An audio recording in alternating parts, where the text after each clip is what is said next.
திருக்குறள் சிந்தனை. ஒருவனை சிறப்பித்து அவன் பெயரை விளங்கச் செய்யும் பெருமையாவது பிறரால் செயற்கரிய செயல்களை செய்வோம் என்னும் ஊக்க மிகுதியால் ஏற்படுவதே ஆகும்.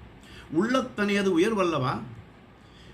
இழிவாவது ஒருவரிடத்தில் அரிய பெரிய செயல்கள் இல்லாமல், அதற்குரிய ஊக்கமும் முயற்சியும் இல்லாமல் எளிதாக வாழ்ந்துவிட்டு போவோமே என்று எண்ணுகின்ற, தாழ்வாக எண்ணுகின்ற நிலைமையாகும்.